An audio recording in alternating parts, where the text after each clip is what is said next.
प्यारे बच्चों, अस्सलाम वालेकुम। आज मैं आपको गज़ल समझाने जा रही हूँ। उम्मीद है कि आप सब इस गज़ल को गौर से देखेंगे भी और ध्यान से सुनेंगे। सबसे पहले हम ये जानने की कोशिश करेंगे कि गज़ल किसे कहते हैं। तो गज़ल यानी आम तौर पर गज़ल से शायरी की वो सिन्फ मुराद ली जाती है जिसमें औरतों से या महबूब से बातें की गई हों। बुनियादी तौर पर गज़ल की शायरी इश्किया शायरी है, यानी पहले के ज़माने में गज़ल के अंदर इश्किया मज़ामीन बयान किए जाते थे, यानी औरतों से प्यार मोहब्बत की बातें की जाती थी। लेकिन आहिस्ता आहिस्ता गज़ल में दूसरे मज़ामीन भी दाखिल होते गए, यानी वक्त के साथ साथ गज़ल के अंदर भी तब्दीली पैदा हुई, बदलाव आया और उसमें दूसरे मज़ामीन बयान किए जाने लगे। दीगर मज़ामीन भी गज़लों में शामिल होने लगे। आज ये कहा जा सकता है कि गज़ल में तकरीबन हर तरह के मज़ामीन बयान किए जा सकते हैं। यही वजह है कि गज़ल आज भी उर्दू की सबसे ज़्यादा मकबूल सिन्फ़ सुखन है। गज़ल का हर शेर अपने मफ़हूम के एतबार से मुकम्मल होता है, यानी गज़ल में किसी भी ख्याल को बयान करने के लिए एक ही शेर काफ़ी होता है, दूसरे शेर का सहारा लेना नहीं पड़ता। जिस तरह गज़ल में मज़ामीन की क़ैद नहीं होती, इसी तरह अशार की तादाद भी मुकर्रर नहीं होती। गज़ल में आमतौर पर 5 या 7 शेर होते हैं, लेकिन कई गज़लों में ज़्यादा अशार भी मिलते हैं। कभी कभी एक ही बहर और रदीफ व काफिया में शायर एक से ज़्यादा गज़लें कह देता है। उसको 2 गज़ला, सह गज़ला और 4 गज़ला कहा जाता है। गज़ल का पहला शेर जिसके दोनों मिसरे हम काफिया हों, मतला कहलाता है। अब हम ये देखेंगे कि मतला किसे कहते हैं। तो गज़ल का जो पहला शेर होता है उसे मतला कहते हैं। पहला शेर से मुराद है कि पहला मिसरा और दूसरा मिसरा, 2 मिसरे मिलकर एक शेर बनता है। तो गज़ल का ये जो पहला और दूसरा मिसरा है, ये दोनों मिलकर एक शेर बना और इसी को मतला कहते हैं, जिसके अंदर दोनों मिसरे जो हैं वो हम काफिया होते हैं। जी, अब हम ये देखेंगे कि काफिया किसे कहते हैं और रदीफ किसे कहते हैं। तो पहले मिसरे के अंदर चली और दूसरे मिसरे के अंदर खुशी, ये जो हम आवाज लफ्ज हैं इन्हें काफिया कहते हैं, और इनके बाद आने वाले चले चले जो 2 लफ्ज दिए गए हैं इन्हें रदीफ कहा जाता है। अब ये बात अच्छी तरह समझ में आ गई होगी कि रदीफ किसे कहते हैं और काफिया किसे कहते हैं। गज़ल में एक से ज्यादा मतले भी होते हैं। गज़ल बगैर मतले की भी हो सकती है। गज़ल का आखिरी शेर जिसमें शायर अपना तखल्लुस इस्तेमाल करता है, उस शेर को मक्ता कहते हैं। कि आखिरी शेर गज़ल का कि जिसके अंदर शायर जो है शायरी के लिए अपना एक नया नाम रखता है, जिस पर इस तरह की निशानी होती है, जो ये निशानी दी गई है। तो क्या आखिरी शेर होता है और उसमें वो अपना एक नया नाम जो रखता है शायरी के लिए, तो उसे मक्ता कहते हैं। और अगर शेर के अंदर यानी गज़ल के अंदर बीच में अगर शायर अपना तखल्लुस का इस्तेमाल करता है कि कभी कभी वो मतले में या गज़ल के दरमियान में किसी भी शेर में शायर अपने तखल्लुस का इस्तेमाल करता है, तो ऐसे शेर को मक्ता नहीं कहते। तो गज़ल का सबसे अच्छा शेर जो होता है उसे बैतुल गज़ल या शाब बैत कहते हैं। जिस गज़ल में रदीफ ना हो और शेर काफिए पर ही ख़त्म हो जाते हों, उस गज़ल को गैर मुरद्दिफ गज़ल कहते हैं। तो ये थी गज़ल की मालूमात। अब हम गज़ल देखेंगे कि लाई हयात आए कज़ा ले चली चले, अपनी खुशी न आए न अपनी खुशी चले। ये शेर शेख मोहम्मद इब्राहिम ज़ौक़ की गज़ल से लिया गया है। इसके अंदर शायर जो है वो इंसान के बारे में बताते हैं कि इंसान इस दुनिया में ना अपनी मर्जी से आया है और ना इस दुनिया से अपनी मर्जी से जाता है। तो शायर कहता है कि लाई हयात, इंसान को जो है जिंदगी ले आई है, और कज़ा ले चली चले, मौत आई और उसे लेकर चली गई। यानी इंसान न तो खुद की मर्जी से इस दुनिया में आया था और ना ही वो अपनी मर्जी से इस दुनिया से जाता है। अपनी खुशी न आए न अपनी खुशी चले। शायर कहते हैं कि इस दुनिया में आने की न इंसान की अपनी खुशी थी और न ही वो अपनी खुशी से अपनी मर्जी से इस दुनिया से जाता है।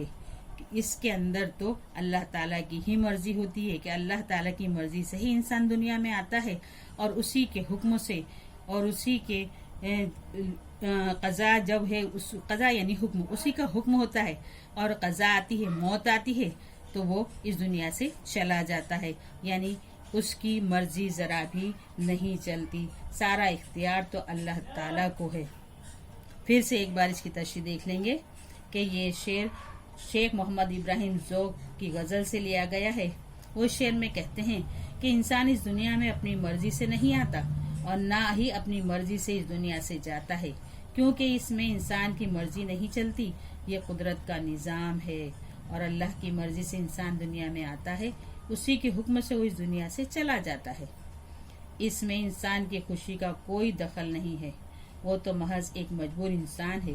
कुदरत के आगे हर कोई मजबूर होता है।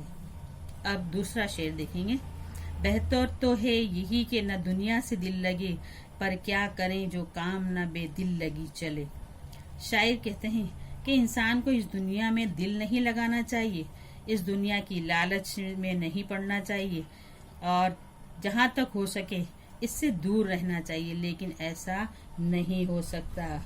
इसलिए शायर कहते हैं कि ये सही है कि इंसान को फानी दुनिया से दिल नहीं लगाना चाहिए, लेकिन क्या करे, इंसान जानता है कि दुनिया फानी है और उसकी हर शे फानी है, फना होने वाली है, लेकिन क्या करे, इस दुनिया से दिल लगाए बगैर इंसान के काम भी मुकम्मल नहीं होते। इसलिए इंसान इस फानी दुनिया से दिल लगाता है और अपने काम अंजाम देता है। अगर दुनिया से दिल नहीं लगाएगा तो वो अपने काम भी अंजाम नहीं दे सकेगा, साथ ही साथ वो दुनियावी काम नहीं कर सकेगा, क्योंकि जब तक दुनिया से राब्ता कायम नहीं करेगा तब तक दुनियावी काम अंजाम नहीं दिए जा सकेंगे। अब तीसरा शेर है। कम होंगे इस बिसात पर हम जैसे बदकिमार, जो चाल हम चले सो निहायत बुरी चले। शायर कहता है कि बिसात से मुराद है शतरंज चौसर खेलने का एक कपड़े का या लकड़े की एक चीज। तो शायर कहता है बदकिमार यानी बुरी चाल चलने वाला। तो शायर कहता है कि कम होंगे हम जैसे लोग इस बिसात पर, यहाँ पर बिसात से मुराद है दुनिया, कि इस दुनिया में हम जैसे लोग, बुरी चाल चलने वाले लोग बहुत ही कम होंगे। ज्यादातर लोग जो है चालाकी से चाले चलते हैं, अपने काम चालाकी से करते हैं और वो कामयाब भी होते हैं। और हम ऐसे सीधे साधे लोग हैं कि हमें चाल चलनी नहीं आई, हम निहायत ही बुरी चाल चले। जो चाल हम चले सो निहायत बुरी चले, यानी हमने जो भी तरीका इख्तियार किया, जो भी जिंदगी का तरीका, जीने का तरीका इख्तियार किया, वो बहुत ही बुरा था। हमें चाल चलनी नहीं आई, हम में चालाकी होशियारी नहीं आई और यही वजह है कि हम अपने इस दुनिया की बिसात पर या इस दुनिया में हम कामयाब न हो सके। हो उम्र खिज्र भी तो कहेंगे बवक्त मर्ग, हम क्या रहे यहाँ अभी आए अभी चले। इस शेर में शायर कहते हैं कि इस शेर में शायर ने तलमी का इस्तेमाल किया है। हजरत खिज्र अलैहिस्सलाम का किस्सा बयान किया है कि अल्लाह ताला ने उन्हें लंबी उम्र दी है। तो इस शेर के अंदर सनत तलमी का इस्तेमाल किया गया है कि यहाँ पर हजरत खिज्र अलैहिस्सलाम का किस्सा बयान किया गया है। तो शायर कहता है कि खुदा ने एक लंबी उम्र खिज्र अलैहिस्सलाम को दी कि वो कयामत तक जिंदा रहेंगे। इसी वाक़े की वजह से शायर समझाने की कोशिश करते हैं कि अगर हमें भी खिज्र अलैहिस्सलाम की तरह लंबी उम्र मिल जाए और उसके बाद हमें मौत आएगी तो हमें ऐसा लगेगा कि हमने तो बहुत ही कम जिंदगी गुजारी है।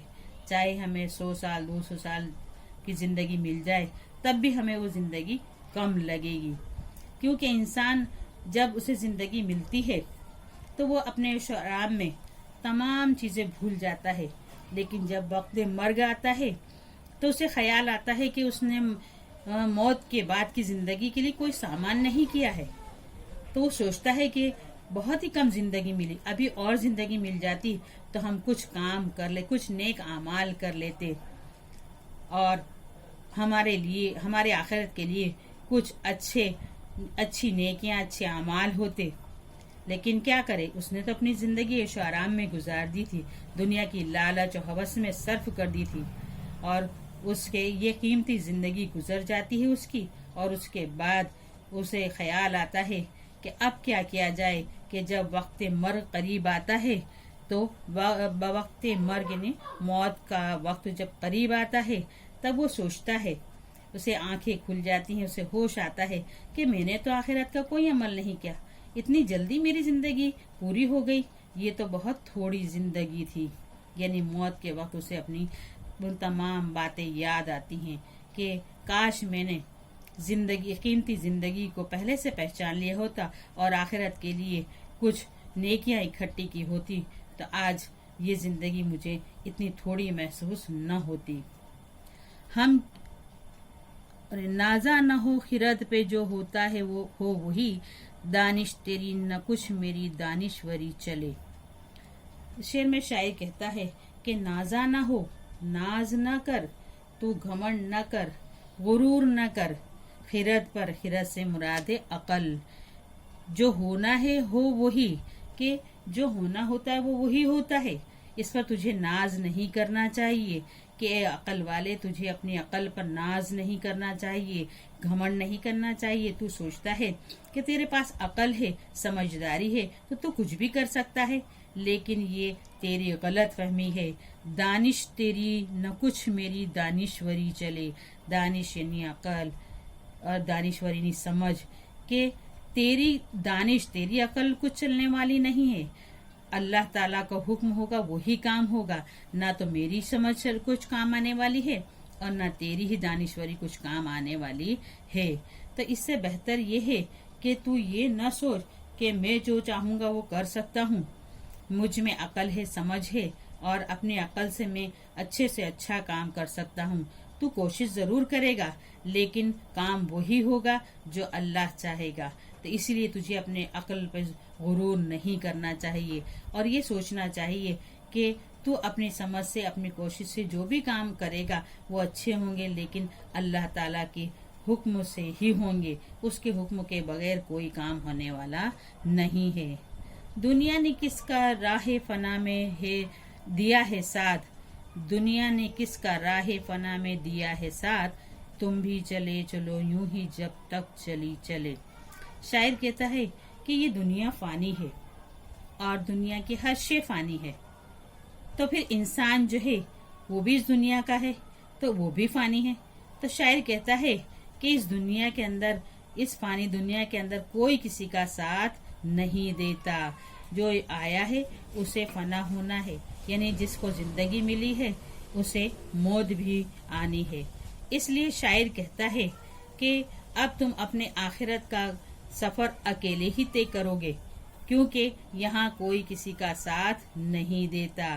तो तुम भी चले चलो यूं ही जब तक चली चले, कि ये जब तक तुम्हारी जिंदगी चलती है तुम चलते रहो और तुम्हें ही ये अपना आखिरत का सफर तय करना है। जाते हवाई शौक में है इस चमन से जोग, अपनी बला से बादे सबा अब कभी चले। शायर कहता है कि हम तो सारी जिंदगी इस मोहब्बत की तमन्ना करते रहे लेकिन हम कामयाब न हुए।